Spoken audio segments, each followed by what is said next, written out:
Alors je suis très excitée aujourd'hui à l'idée de vous faire ce podcast parce que vous êtes nombreuses à me dire que ma maison a l'air très bien rangée, qu'elle est un appel au calme. Alors vous me dites souvent ça quand vous voyez des photos de moi ou des enfants d'ailleurs sur Instagram et qu'on est à la maison.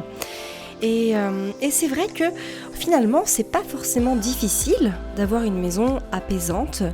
Et franchement, ça peut changer beaucoup de choses. Donc c'est pour ça que j'avais très envie d'aborder tout ça dans ce nouvel épisode, de vous expliquer en fait quel est déjà le pouvoir extraordinaire d'une maison en ordre et vous dévoiler 3 petits trucs qui ont vraiment changé ma maison et par ricochet la manière dont nous appréhendons les choses. Donc je vous explique tout ça dans ce nouveau podcast. Alors j'ai commencé à comprendre cette notion de l'environnement et le fait d'avoir un environnement qui soit soigné, qui soit apaisant, qui soit aussi un appel quand j'ai fait ma formation Montessori, donc en 2017, parce que Maria Montessori parle énormément du pouvoir de l'environnement. Alors c'est quelque chose que j'avais déjà vu avant dans les livres, mais c'est vrai que avec cette formation Montessori où du coup j'étais vraiment dans les ambiances Montessori, donc vraiment ce qu'on appellerait dans l'école classique les salles de classe. En pédagogie Montessori, on appelle ça une ambiance et je trouve que ça résume énormément le caractère profond que doit revêtir, en tout cas, notre environnement.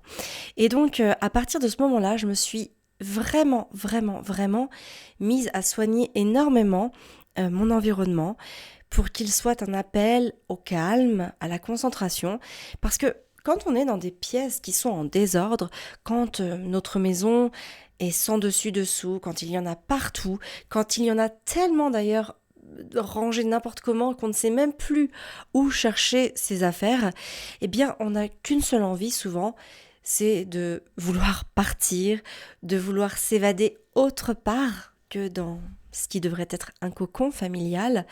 On n'a pas envie d'utiliser les choses que l'on a chez soi. Et donc là, en général, ça peut poser un véritable problème. Pourquoi ? Parce qu'on va aller en racheter d'autres. Donc on va surconsommer, alors que souvent, on a la réponse à notre besoin dans les choses qui sont à l'intérieur de notre environnement, mais quand elles sont mal rangées, ou tout simplement quand on ne sait pas où elles sont, ou quand elles sont si mal rangées qu'elles en deviennent cassées, usées ou détériorées, on ne peut plus les utiliser. Et donc, on en vient à en racheter. Le problème aussi, c'est que plus la pièce est en désordre, plus les choses ne sont pas à leur place, et moins on va avoir envie d'en prendre soin. Et donc quelque part, c'est aussi par ricochet que l'on va devoir, que l'on va les abîmer, que l'on va les détériorer ou que l'on va réduire aussi leur durée de vie. Et puis aussi, quand tout est en désordre, eh bien, ça n'appelle absolument pas à la concentration. Et donc, du coup, on en vient à papillonner sans cesse d'une chose à l'autre sans pouvoir se poser. Et donc ça peut être un réel problème pour soi déjà, pour le fait d'être vraiment ancré et en pleine conscience dans l'instant présent, quand on entame quelque chose, que ce soit son travail ou que ce soit une activité créative ou que ce soit la lecture d'un livre. Le truc, c'est que quand on veut se mettre dans le canapé, qu'on ouvre son livre et que devant nous, il y a énormément de choses posées sur la table ou sur la desserte à côté ou que l'on pense à sa salle de bain qui est sans dessus-dessous avec une pile de linge à plier, on va plus avoir envie d'aller bouger, se mettre en action pour pouvoir ranger tout ce qu'il y a à ranger, plutôt que de justement pouvoir se poser et profiter d'un moment en pleine conscience, à lire un livre, à boire un thé, à s'automasser ou à méditer, ou peu importe en fait, parce que justement l'environnement ne nous y aide pas. Alors qu'à l'inverse, plus notre maison est ordonnée, elle va pouvoir être un appel à se reconnecter à soi, puisqu'on n'est plus perturbé par cet environnement gênant. On a aussi envie d'utiliser les choses que nous avons. Donc déjà, quand on a envie d'utiliser ces choses, ça veut déjà dire d'une part que l'on ne va pas sortir pour aller en acheter d'autres, on ne va pas avoir besoin d'aller consommer, de partir, etc., d'aller dans des magasins qui vont encore plus générer de stress pour nous, etc., etc. Et puis aussi, quand on a envie de les utiliser, eh bien, on se sert de ce que l'on a et donc on a ce sentiment d'accomplissement aussi qui va venir nous nourrir. Dans la pédagogie Montessori, on parle énormément de la notion de l'ordre et en fait, plus les choses sont ordonnées, les choses sont à leur place, plus on va avoir envie de les manipuler. En l'occurrence, les enfants, plus les enfants vont avoir envie d'utiliser le matériel et de le manipuler. Et plus en fait l'enfant manipule le matériel, plus en fait il va perfectionner son mouvement, il va comprendre le fonctionnement et donc il va avoir une forme de connaissance qui va s'imprimer en lui. Finalement, c'est exactement pareil pour nous en tant qu'adultes. Plus on va utiliser, par exemple, si vous avez des beaux livres chez vous, moi je sais que c'est quelque chose que j'aime beaucoup, les beaux livres. Donc les beaux livres ne se lisent pas comme des romans. Moi je sais que j'aime les avoir posés sur mes meubles en déco, mais forcément plus l'environnement est rangé, plus je peux avoir de temps, par exemple, pour ouvrir mes beaux livres, m'installer dans le canapé avec une tisane ou une infusion ou un thé, peu importe, et utiliser ces beaux livres. Et donc, dans ces beaux livres, déjà, c'est un appel à l'évasion parce qu'il y a souvent de très très belles photos, mais il y a aussi beaucoup d'informations qui vont me permettre d'enrichir ma culture générale, ma culture personnelle. Donc finalement, c'est aussi un moyen, en tant qu'adulte, de pouvoir manipuler toutes les choses, tout le matériel que nous avons à notre disposition pour pouvoir glaner de l'information. Ça permet aussi d'ordonner nos idées. Plus la maison est ordonnée, plus nos idées vont aussi être ordonnées, en ordre. On ne va pas être perturbé par le fait de devoir penser à 1000 choses en même temps, parce que finalement, visuellement, c'est rangé. Visuellement, et puis aussi non visuellement, on sait que les choses sont à leur place. Donc on n'a pas cette charge mentale de se dire, il va falloir que je le range, ou ça, je dois me rappeler que je l'ai posé là, parce que je ne l'ai pas encore rangé. Donc le jour où je vais le ranger, je sais que ça doit être là. Vous voyez le micmac intellectuel qu'il faut faire. Et tout ça, en fait, ça nous prend énormément d'espace dans notre disque dur qui est notre cerveau. Donc, au contraire, plus on va ordonner les choses, ranger les choses, même s'il doit y avoir des zones de transit, des zones d'attente, c'est ok. Mais ce qui est intéressant, c'est d'avoir toujours les mêmes zones d'attente pour pouvoir savoir où retrouver ses affaires tant qu'elles ne sont pas rangées à leur place. Et puis, bien sûr, ça, c'est une aide naturelle à la concentration. Alors, pour nous, en tant qu'adultes, quand je nomme la concentration, c'est plus le fait d'arrêter de papillonner. Ce fameux papillonnement, c'est quelque chose que l'on peut très très vite ressentir. On n'arrive pas à se poser. C'est-à-dire que vous imaginez le matin, vous avez votre corbeille à linge là sous le bras, et puis entre-temps vous voyez, les carnets de santé qui sont pas rangés. Donc vous posez la corbeille à linge, vous allez ranger les carnets de santé. Entre-temps, vous avez vu que il y avait des choses qui traînaient sur le meuble où vous rangez vos carnets de santé dans le tiroir. Donc vous allez ranger ces choses-là. En les rangeant, vous vous rendez compte qu'il y a d'autres choses qui sont mal rangées. Et finalement, pendant ce temps-là, la corbeille à linge, qui était votre mission initiale, est en train de traîner à un endroit qu'elle ne devrait pas être. Évidemment, ce sont des exemples. Évidemment, vous pouvez les transposer avec vos exemples personnels. Mais l'idée, elle est là. On a ce fameux papillonnement qui va entièrement nous déconcentrer, qui va nous faire passer d'une mission A à une mission B, à une mission C, à une mission D, à une mission E. Je pourrais continuer longtemps comme ça, au lieu de passer directement d'un point A à d'un point B, et donc de commencer, puis de finir sa mission A, avant de commencer la mission B. Et pour moi, ça, je trouve que ce sont des papillonnements qui nous font perdre énormément d'énergie. Moi, quand je sais que quand je dois faire ma lessive, je finis ma mission A. Et je ne vais pas commencer une mission B. Je finis d'abord celle-là. Une fois que celle-là est complètement bouclée, je peux commencer une autre mission. Et du coup, en fait, j'ai ce sentiment aussi d'accomplissement, ce sentiment de ne pas y revenir. Et le fait de savoir que je n'ai pas à aller chercher la panière à linge qui est devant l'escalier parce que j'ai vu qu'un truc traînait, c'est très apaisant. C'est-à-dire que libre à moi de commencer une mission B ou de me cotonner à cette mission A et de pouvoir faire une activité soit de travail, soit une activité pour moi, soit une activité avec les enfants. Bref, de faire en fait ce que je veux. Et en faisant ça, je suis maître de ce que je vais faire. C'est moi qui ai le contrôle. Je ne suis plus sous l'influence de mon environnement puisque je contrôle mon environnement. Tout est sous contrôle. Et ça, c'est un extraordinaire pouvoir qu'a une maison en ordre. Celle d'avoir cette sensation, ce sentiment de contrôler les choses.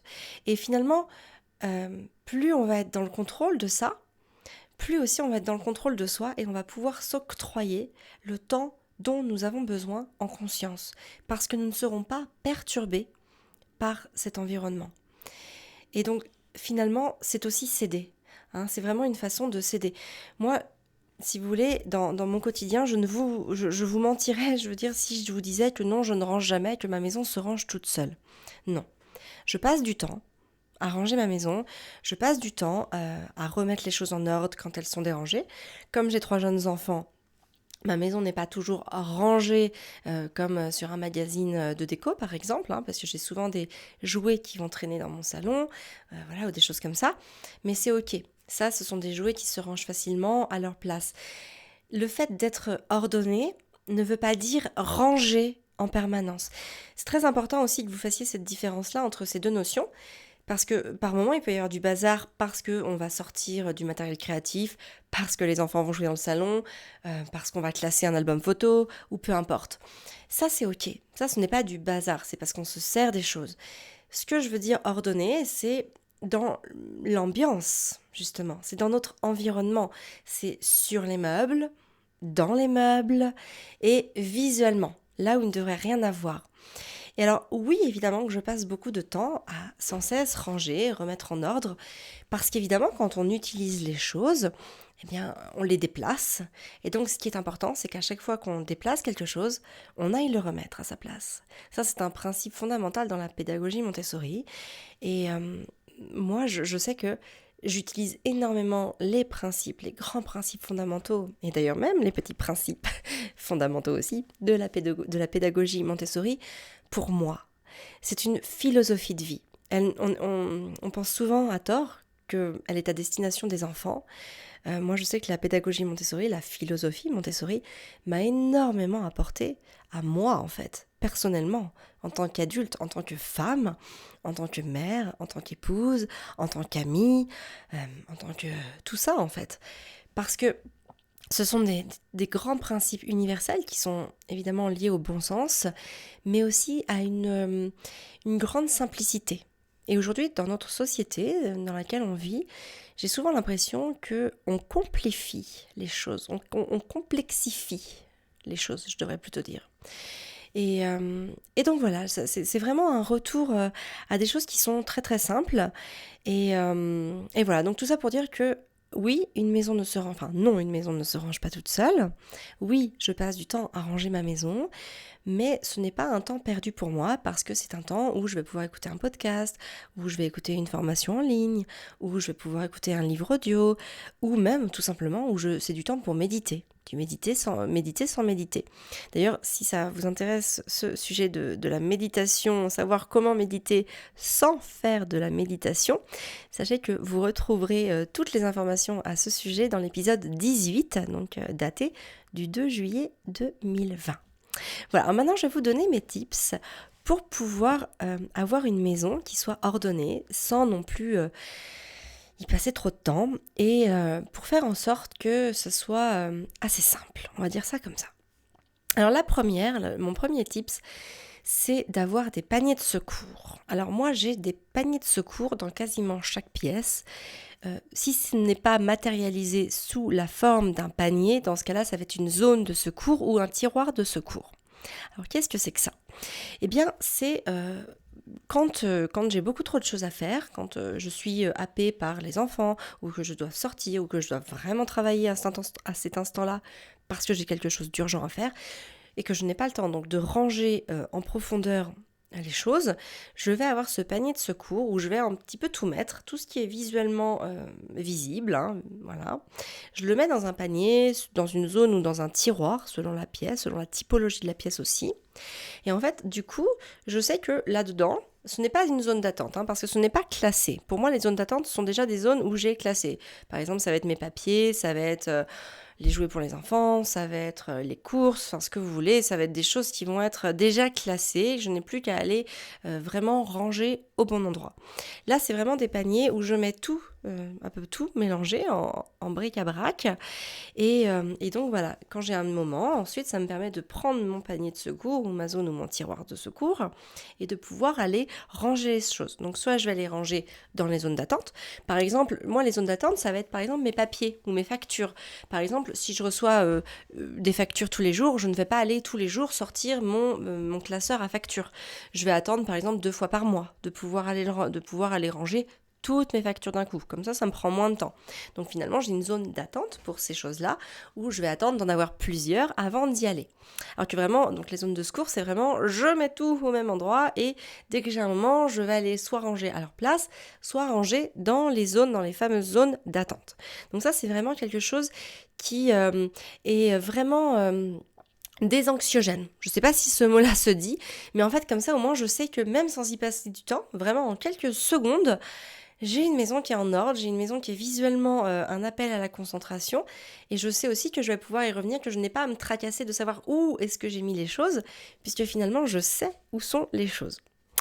La deuxième chose, le deuxième tip que je voulais vous donner, c'est de ne jamais rien laisser sur vos comptoirs. Donc ça va être les comptoirs, ce que j'appelle les comptoirs, c'est les plans de travail, par exemple, de la cuisine, les comptoirs de la salle de bain, donc ce qui en va entourer l'évier, ou si vous avez une espèce de plan de surface plane dans votre salle de bain. Ça peut être aussi vos desserts dans la maison. Vraiment, le fait d'avoir modifié ça et de n'avoir plus rien, hormis, alors dans ma cuisine, j'ai une plante, je vais avoir une petite coupelle, mais de les laisser vides en fait, c'est vraiment juste de la déco. Je ne vais rien entreposer ici, ça change tout. D'arriver dans sa cuisine et de voir des plans de travail vides, c'est déjà un appel à cuisiner, par exemple. Pour celles qui n'aiment pas cuisiner, franchement, le fait d'avoir des plans de travail qui soient vides, me permet vraiment de me dire, ok, je peux cuisiner. Je n'ai pas déjà à commencer par ranger mes plans de travail, qui serait déjà un premier frein en soi. Pareil pour la salle de bain. Quand j'arrive dans ma salle de bain, ça me donne envie de prendre soin de moi. Parce que comme il n'y a rien sur mes surfaces planes, je n'ai qu'une seule chose à faire, prendre soin de moi. Pareil dans la maison, si je ne vois rien sur mes desserts ou sur mes meubles, autre que ma déco habituelle, bien évidemment, eh bien c'est un appel à rester dans le canapé, assise, contempler ou lire un livre ou faire ce que je veux en fait, mais sans être déconcentrée, sans être déconnectée de ce que je fais par justement des choses qui traîneraient ou qui ne seraient pas à leur place. Donc ça c'est vraiment quelque chose que je vous invite à faire. Au départ ça peut paraître un peu bizarre de se dire il n'y a plus rien sur mes plans de travail, plus rien du tout, sauf la déco que j'ai choisie, mais rien d'autre. Et finalement, ce sont vraiment des appels à cuisiner, à prendre soin de soi, à se reconnecter à soi-même, à lire un livre, à passer du temps avec ses enfants, à s'endormir dans votre chambre aussi, c'est pareil. N'ayez vraiment rien dans votre chambre qui pourrait vous perturber du moment où vous devez vous endormir. Quand on s'endort dans une chambre complètement apaisée et rangée, j'ai envie de dire que c'est un appel à la relaxation puisqu'on n'a rien d'autre à penser que le fait de s'endormir. Et enfin, la troisième chose, le troisième tip que je voulais vous partager, c'est vraiment d'épurer au maximum votre déco. Faites une déco très très très très simple, mais j'ai envie de dire une déco qui soit intelligente justement. Alors moi, c'est vraiment ce que j'ai fait chez moi, c'est-à-dire que j'ai une déco qui m'empêche de poser des affaires, d'accumuler des choses dans des zones qui pourraient à la base être ce qu'on va appeler des zones chaudes. Par exemple, on va avoir une desserte dans l'entrée. Votre desserte dans l'entrée, elle peut vite ne plus se voir en fait, parce qu'il va y avoir un tas de choses dessus qui va s'accumuler et il y a un moment vous ne verrez plus la desserte. Alors que si sur cette desserte vous posez une bougie, avec, je sais pas, une petite coupelle et un vase vide par exemple. Moi j'aime bien mettre les choses par 3. En général, je fais des petites associations de 3, de hauteurs différentes. Comme ça, c'est assez graphique et c'est assez joli. Bah, s'il y a ça sur votre dessert, vous n'allez pas pouvoir entasser du bric-à-brac dessus. Parce qu'il y aura déjà quelque chose dessus. Donc vous ne pourrez pas faire autrement. Donc c'est pour ça que je vous invite vraiment à poser comme ça des petites choses. Ça peut être des plantes, ça peut être un bouquet de fleurs, ça peut être des vases vides aussi. Moi je sais que j'adore les vases vides en déco. Ça peut être des bougeoirs, ça peut être des fleurs séchées, ça peut être des petites coupelles, mais dans lesquelles on ne met rien, on est d'accord. Ça peut être des coquillages, ça peut être tout un tas de choses, des cadres photos, des photos de paysages, des beaux livres. Peu importe, en fait, ça peut être tellement de choses que vous allez pouvoir mettre dans ces fameuses zones chaudes et qui vont vous permettre de ne pas entasser des choses qui vont venir vous déconnecter de vous, qui vont venir vous perturber, qui vont venir vous faire papillonner et voilà, qui vont venir finalement vous gêner. Donc voilà, ça c'est vraiment 3 tips, je trouve qu'ils sont hyper faciles à mettre en place et qui clairement quand on les fait vraiment à fond tous les 3, là, ces 3 petits trucs là, et ben ça change vraiment, vraiment les choses. Ça demande évidemment un peu de rigueur, mais finalement c'est une rigueur qui est là pour nous faire du bien. Donc moi je vous invite vraiment en tout cas à le faire et au moins un, commencez par en adopter juste un peut-être, et puis une fois que vous l'aurez vraiment bien mis en place, essayez d'en adopter un deuxième. Pareil, vous le mettez en place, puis vous en adoptez un troisième, et puis après vous les maintenez, c'est ça.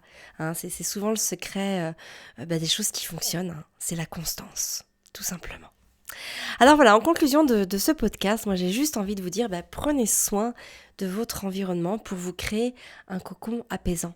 Plus on se sent bien à l'intérieur de chez soi, moins on a envie de sortir, et souvent on sort pour consommer. On va aller dans les magasins, on va se déclencher des envies. C'est souvent des choses des choses comme ça en fait dont on n'a pas forcément besoin. On va se créer des prétextes en se disant mais oui, si j'avais ça irait mieux à l'intérieur de chez moi, mais finalement non. Le vrai problème c'est toujours comment est-ce que je peux créer un espace apaisant dans lequel je vais avoir envie d'y passer du temps et que je vais avoir envie de me ressourcer. Et une fois qu'on a ça, vous verrez que vous consommerez beaucoup moins, vous irez beaucoup moins dans des endroits où vous n'avez pas forcément besoin d'aller, parce que déjà vous reconnecterez avec ce que vous avez à l'intérieur de chez vous, qui vous permettra d'assouvir un grand nombre de besoins. Et donc forcément, vous n'aurez plus besoin en tout cas de consommer autant. Donc voilà, souvent on pense qu'il faut tout réaménager, qu'il faut même parfois déménager pour se sentir bien, alors qu'en vrai, il faut juste restructurer et prendre de nouvelles habitudes pour soi. Donc voilà, notamment ces 3 tips, n'hésitez pas à vous les faire comme nouvelles habitudes. Voilà, donc si vous voulez aller plus loin, plus en profondeur sur les thématiques du changement et de l'évolution douce, sachez que c'est précisément ce que vous trouverez dans mon programme d'accompagnement qui s'appelle Maman épanouie. Alors à travers ce programme, j'accompagne des femmes qui sont souvent des mamans, comme moi, et je les accompagne en fait à être plus sereines et plus épanouies, tout simplement grâce à la magie de leur développement personnel. En fait, je les accompagne à comprendre leur mécanisme de fonctionnement parce que c'est dans la compréhension qu'on trouve l'acceptation et les réponses dont nous avons besoin. Et c'est cette fameuse acceptation qui nous permet vraiment de grandir personnellement et de se rapprocher chaque jour un peu plus de l'essentiel, c'est-à-dire de soi-même. Parce que finalement, c'est nous et nous seuls qui avons le pouvoir sur notre vie. Alors vous retrouverez toutes les infos sur ce programme d'accompagnement en suivant le lien www.famille-épanouie.fr/maman-épanouie. Vous retrouverez bien sûr les notes rédigées de ce podcast dans la lettre Famille épanouie que nous envoyons tous les dimanches soirs à 20h précise. Alors dans cette lettre, vous retrouverez aussi un mantra déjà qui va permettre de vous inspirer positivement pour votre journée. Et puis aussi, vous recevrez une recette saine, gourmande et de saison. C'est très important pour moi de manger sainement, ça contribue pleinement au bien-être. Et puis surtout aussi de manger de saison. Je trouve que c'est tellement important de pouvoir manger ce que la nature nous offre à un instant T. Donc du coup, voilà, pour recevoir tout ça, inscrivez-vous à la lettre Famille épanouie. Le lien, c'est www.famille-épanouie.fr/lettre. Vous pouvez aussi nous retrouver sur Instagram sous le nom Amélie Cosno, donc c'est Amélie-Cosno. Et puis moi, je vous donne rendez-vous jeudi prochain pour un nouveau podcast. Merci de m'avoir écouté, merci pour votre confiance. Si vous aimez ce podcast, n'hésitez pas à le noter et à mettre un commentaire sur ce qu'il vous apporte. Vraiment, sachez que c'est le meilleur moyen de soutenir et d'encourager mon travail. Je vous souhaite une très très belle journée et prenez soin de la femme extraordinaire que vous êtes.